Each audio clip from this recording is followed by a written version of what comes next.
人有让你们搞大罢免吗？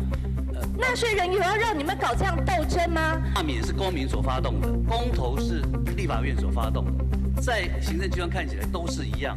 Recriminations in Taiwan's legislature over who should foot the bill for another fruitless round of recall elections.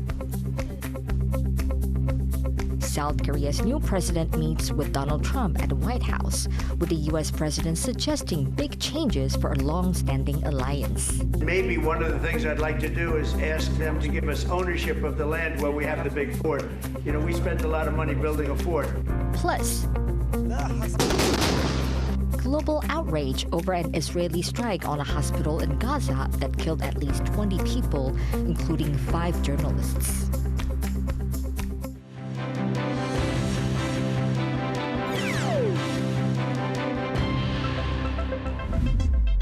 A warm welcome to TaiwanPlus News. I'm Betty Chen.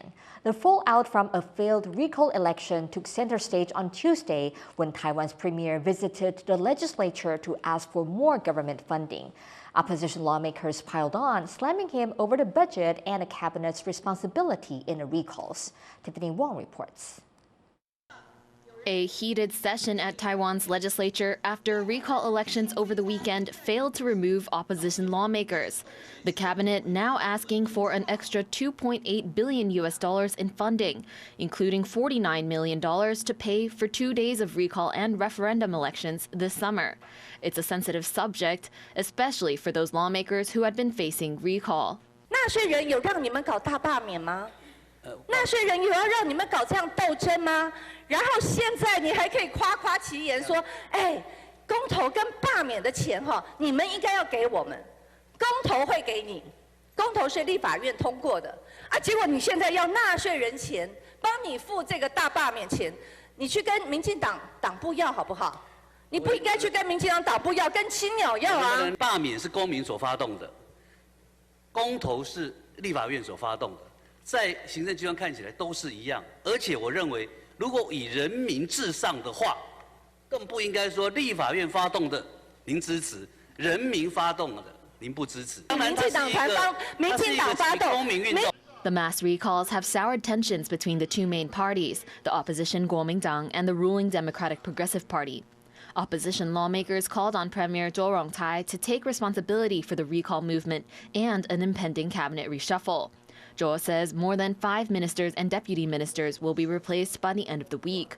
But some lawmakers are demanding more. 赖清德总统1年多来，确实欠台湾人民一个道歉。他是党主席，他是总统，但到目前为止，没有听到他对罢免完毕之后，他有对罢团说道歉，罢团说对不起。那本席想请教，赖清德总统说不出口道歉，行政院长卓荣泰愿意帮他道歉吗？ 我没有这个任何的权利帮总统道歉。如果行政院任何部分有错误，那我想请教，可以，但是我无法替。Meanwhile, lawmakers from the DPP criticized the opposition parties over cuts to the cabinet's original proposed budget for this year. 114年是审查总预算史上最混乱、删减最多、冻结最严格，这是史上未见的。 The cabinet has repeatedly said those cuts and freezes have caused significant financial difficulties, making it harder for it to carry out its functions and policy goals. Opposition parties say they were getting rid of unnecessary spending and that the additional budget requested does not serve a valid purpose. Regarding the recalls, Cho himself offered to resign multiple times after the failure of the first wave of votes in July, but he was asked by President Lo Chih-chiang to stay. Although Cho is still set to lead the cabinet, his team will look much different after this week, and they'll have the unenviable job of tackling the country's growing political divide head-on. Ryan Wu and Tiffany Wong for TaiwanPlus. Kuomintang lawmaker Lo Chih-chiang is stepping up in the opposition party's chair elections. He promises to unify the party by rallying around its main pick for the 2028 presidential election. 我想，我们所有的 国民党的同志都要知道一件事情，今天在这个党主席的局面当中，我们其实都应该要担当造王者、造后者。所以，今天我的参选就不是只是国民党主席这个位置，而是我希望能够让国民党走到胜选的方程式，就是我们下家赖清德唯一的胜选方程式，就是要支持卢秀燕。 Current KMT chair Eric Chu is set to finish his term in October. He has repeatedly asked Taichung Mayor Lu Xiuyan to take his place, but Lu says she'll stay with her city through the impact of U.S. tariffs. As part of Lu's bid for the KMT chair position, he says he'll recruit Lu to run as the KMT's candidate for president in the 2028 race and pass the chair position to her during election season. The KMT lost all presidential races over the past decade, giving the DPP an unprecedented 3 terms in office. 2 U.S. senators have begun an Indo-Pacific tour on military security that includes a Taiwan stopover. Roger Wicker, the chairman of the Senate Armed Services Committee, and Deb Fisher will be heading a delegation throughout the region to discuss national security efforts. Senator Wicker says the trip is meant to reassure U.S. allies of Washington's commitment to stability in the Indo-Pacific. The visit comes as U.S. tariffs have reshaped Washington's relationship with countries across the region. Stops include Hawaii, Guam, Palau, the Philippines, and Taiwan. Defense ties were set to be top of the agenda during South Korean President Lee Jae-myung's visit to the U.S. on Monday. But his counterpart, Donald Trump, also had North Korea on his mind. John Ventrez reports. U.S. President Donald Trump welcomed South Korean President Lee Jae-myung to the White House on Monday. It's Lee's first trip to Washington since taking office after a snap election in June. And the meeting is cordial, even though Trump's criticized investigations into Lee's impeached predecessor, Yoon Suk-yeol. Thank you very much. Good job. Trump has a lot on his mind during the meeting, from the war in Ukraine to trade with China. But there was also time for talking U.S.-South Korea defense ties. The U.S. is South Korea's defense guarantor, with more than 20,000 troops in the country and the promise of nuclear deterrence. But Trump has called Seoul, quote, a money machine that takes advantage of this protection. He wants South Korea to raise military spending and maybe even cede the land that major joint military bases sit on. They would say, but we gave you land. I said, no, you didn't. You lease us land. There's a big difference between giving and leasing. And maybe one of the things I'd like to do is ask them to give us ownership of the land where we have the big fort. And he has also hinted at more talks with North Korea, the South's nuclear-armed rival. Trump met North Korean leader Kim Jong-un 3 times during his first term in office. He says he wants to meet Kim again this year. And although he says his many upcoming meetings make it hard to say when, he remembers a 2019 meeting along the demilitarized zone that separates North from South as a kind of experience he'd like to repeat. And yet I felt safe. I felt safe because I have a great relationship with Kim Jong-un. I hope it stays that way. I think it will. I have a very good relationship. I understand him. I spent a lot of free time with him talking about things that we probably aren't supposed to talk about. And, you know, I get along with him really well. I think he has a country of great potential. Whether North Korea is interested is another matter. It has ignored Trump's overtures so far. After the meeting, Lee Jae-myung spoke at the Washington think tank, the Center for Strategic and International Studies. He says his country is raising military spending, and it seems he's taking Trump's expectations of more South Korean involvement in its own security seriously. 오늘 트럼프 대통령과의 정상회담에서 한미 동맹을 안보 환경 변화에 발맞추어 더 호혜적이고 미래지향적으로 현대화해 나가자는데 뜻을 함께 모았습니다. 미국의 대한 방위 공약과 한미 연합 방위 태세는 철통같이 유지될 것입니다. 동시에 한국은 한반도의 안보를 지키는 데 있어 보다 주도적인 역할을 앞으로 해 나갈 것입니다. With his Trump meeting, Lee has navigated a big early challenge during his young presidency, keeping the U.S. president upbeat. But with the Korean peninsula a volatile place, his work is just beginning. Hank Xu and John Van Trieste for TaiwanPlus. In a rare move, the American Institute in Taiwan has posted twice on Facebook about recent defense meetings with senior Taiwanese officials. The AIT is the U.S.'s de facto embassy in Taiwan. One posted revealed that AIT Director Raymond Green met with Taiwan's Defense Minister Wellington Koo last Wednesday. The other highlighted Green's meeting with opposition Kuomintang lawmakers on Monday. It is rare for the AIT to publicize interactions with senior national security officials. The move comes after Taiwan's cabinet proposed a defense budget of more than 3% of GDP for next year. It still needs legislative approval. Taiwan's government-run postal service is halting most shipments to the United States because of new U.S. tariff rules. Starting Friday, Washington will end tariff exemptions on goods worth $800 or less. That means every package will now face import charges. And as postal systems worldwide don't support prepaid duties, Chunghwa Post says it can no longer handle these deliveries.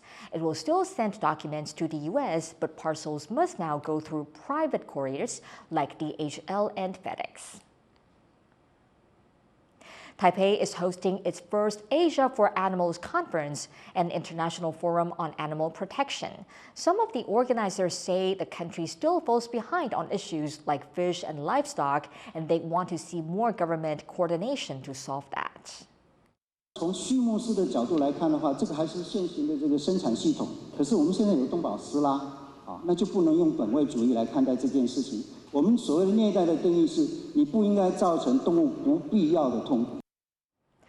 The Agricultural Ministry says it hopes for a cultural shift among animal farmers and meat producers so that animal welfare is not just a legal matter. President Lo Chih-chiang also spoke on the importance of animal welfare, saying that treating all life with respect is the mark of a truly great country.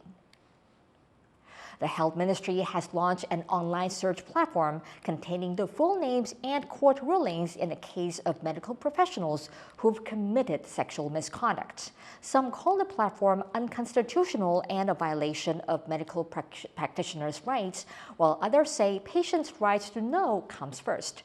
Our reporter Irene Lin spoke with Lin Ya-hui, CEO of the Taiwan Health Reform Foundation, to learn more about why the platform exists and how it should improve. There are similar public search platforms for sexual abusers who are teachers and lawyers in Taiwan. What's different about this one for medical professionals? 现在问题其实是现在的医师的不良记录，其实不仅查不到，平台资讯又过于简略，等于是在保护不良医师，甚至还有狼医现在完全没有在系统上查询得到。那我们对照，其实律师他有惩戒公开，那教师有性平揭露制度，那唯独医师可以享有资讯黑箱，这是非常不合理的。而且揭露并不是吊销执照，那医师其实在很多情况下，即便他违反医疗伦理，还是可以继续执业。 How much of these convicted medical professionals' personal information can be disclosed to the public? 依照现在依法可公开的资讯，有包含判决书、惩戒决议等等的。那把这些资讯连接到平台上，只是让查询更方便，并不会违反所谓的个资法。揭露医师到底有没有不良记录，反而是落实宪法中所保障的人民健康权与知情权。因为病患有权利知道说，现在提供医疗服务的医师是不是曾经有这样的一个不良记录，它攸关病人的生命安全及社会信任，属于重大的公共利益。Should the platform list out those who are still under investigation? 那我们其实也一再的重申，医界的清白跟资讯揭露其实同等的重要。我们过去也看到说，有医师在判决还没有确定之前，那他又持续对未成年下手的这样的一个情况，还没有走完所有的判决程序之前，我们也认为他其实应该要建立所谓的风险示警的这样的一个机制，才能保护病人的安全。That was Lin Ya-hui, CEO of the Taiwan Health Reform Association. Human rights groups are urging Taiwan's government not to repatriate Burmese people to Myanmar, which is run by a military junta. The Taiwan Association for Human Rights, local organizations, and Burmese groups endorsed a letter to immigration authorities. They say sending Burmese people back to a country under martial law would break international human rights law. About 4,000 Burmese nationals, mostly students, live in Taiwan. The letter says the military's frequent clashes with armed ethnic groups have displaced 3.6 million people and that the junta also holds 22,000 political prisoners. Taiwan does not have asylum laws, but does provide avenues for refugees on a case-by-case basis. Coming up after the break, we'd head over to the Himalayas, where drones are helping to clean up the garbage mountaineers leave behind.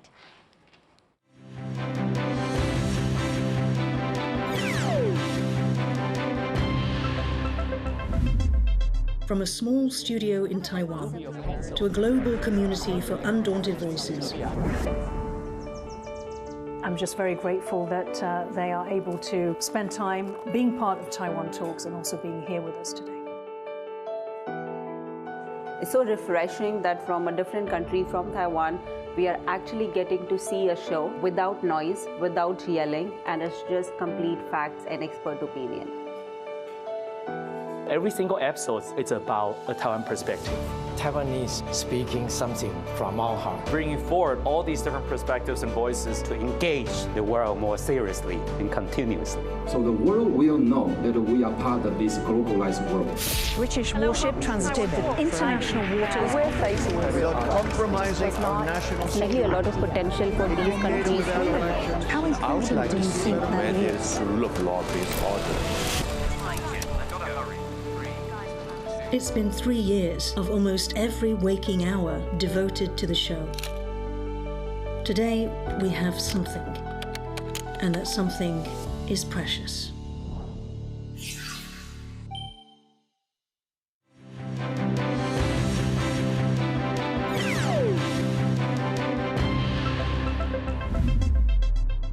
Welcome back. You're watching TaiwanPlus News.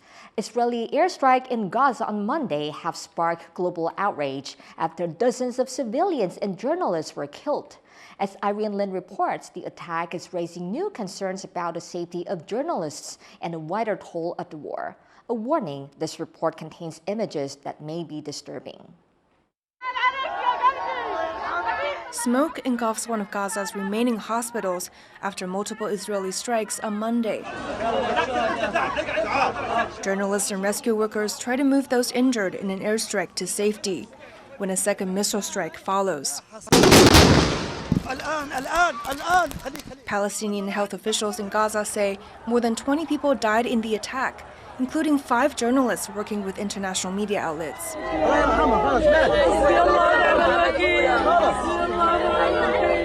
Crowds kneel and cry next to the bodies of relatives and colleagues. Funerals are a common sight in Gaza. Over 62,000 Palestinians have been reported killed, and close to 200 journalists from local and international outlets have died since the war broke out in late 2023, according to US-based nonprofit Committee to Protect Journalists. Israeli Prime Minister Benjamin Netanyahu says the attack was a tragic mishap, and the military says it's investigating, rejecting accusations it was a deliberate attack. We are aware of reports that harm was caused to civilians, including journalists. I would like to be clear from the start. The IDF does not intentionally target civilians. World leaders and humanitarian organizations around the world have condemned the attacks, including neighboring Turkey and Israel's strongest ally, the US, which says it's trying to end the war. It's never stopped. We've always looked to find a solution there. Ultimately, as the president said, we want it to end. It has to end with no Hamas. Reporters Without Borders is among the civil groups calling for action to protect journalists on the ground in Gaza. It says the Israeli government has long been using smear campaigns to silence journalists and has grown deadly. There is a unit within the Israel Defense Forces that is tasked with organizing smear campaigns against journalists. Is a way to delegitimize their work and give a license to kill to Israel Defense Forces. So we need to be very cautious because Israel is setting a precedent that would encourage probably warmongers and armies across the world not to respect the international law. Meanwhile, pressure is mounting within Israel against Netanyahu, as protesters calling for the return of Israeli hostages grow impatient. But Israel's operations haven't stopped. As bombing continues in the Gaza Strip, the world is watching its every move. Chen and Irene Lin for TaiwanPlus. Communities in central Vietnam are reeling after a powerful typhoon made landfall on Monday, killing at least 3 people. Authorities say Typhoon Kajiki injured at least 10 others, with some residents calling it the most powerful storm they've seen in decades.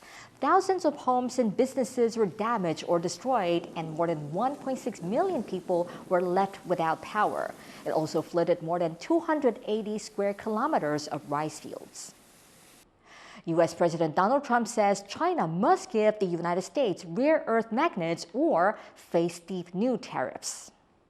But we have a much more powerful thing, that's tariffs. If we want to put 100%, 200% tariffs on, we wouldn't do any business with China. And, you know, it would be okay, too, if we had to. But the magnet situation, we have tremendous power over them, and they have some power over us with magnets. China holds a virtual monopoly on rare earth minerals, which can be used for ultra-strong magnets critical for military technology and many electronics. In April, China restricted exports of some rare earth items and magnets in retaliation for U.S. tariffs on Chinese goods. Trump's comments come as senior Chinese trade negotiator Li Chenggang is reportedly heading to the U.S. A government spokesperson told Reuters Li's visit is not part of formal negotiations. A New York Times report says the Chinese government is using local Chinese-American associations to spread its political influence. The report alleges the Chinese consulate in New York has mobilized community groups against local candidates who support Taiwan or Hong Kong. These associations have held ceremonies pledging defense of China's interests, including so-called reunification with Taiwan. Many of these associations are tax-exempt nonprofits and are barred from engaging in political activities.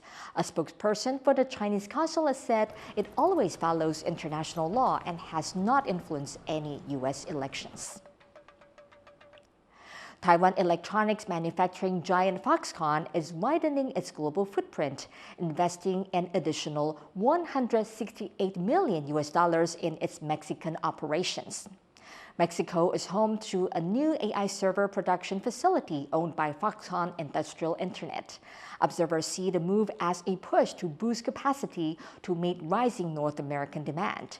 Meanwhile, Foxconn reportedly recalled hundreds of Chinese engineers from a factory in India, possibly due to China's concerns over technology transfers.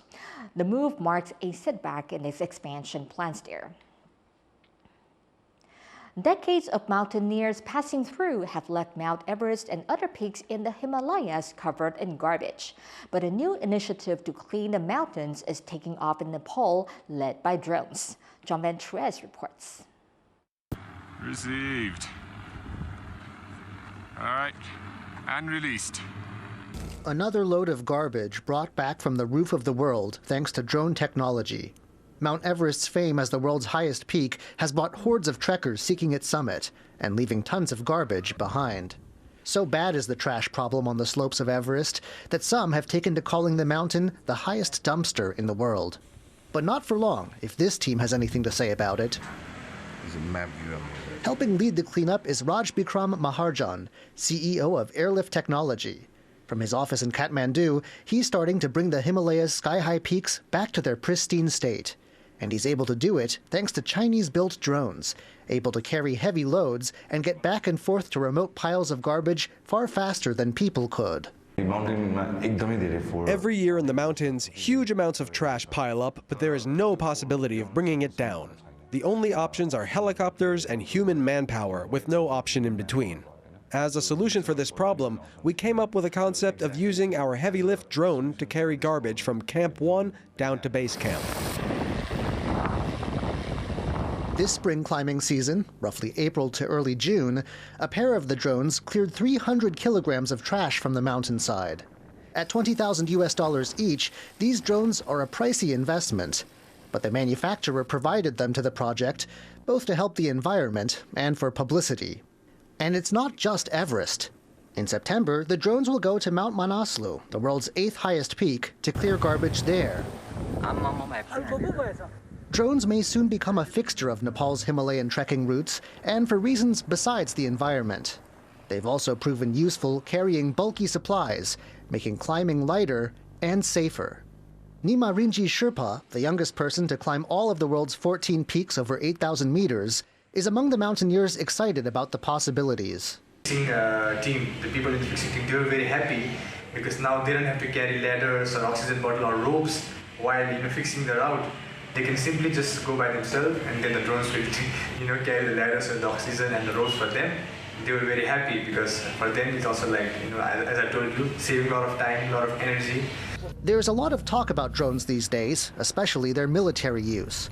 But Airlift Technologies' boss says his company is focused on showing the peaceful uses drones have, from cleanup work to helping mountaineers in need. It is not just wars where the drones are used, it is also used to save lives and also protect the environment.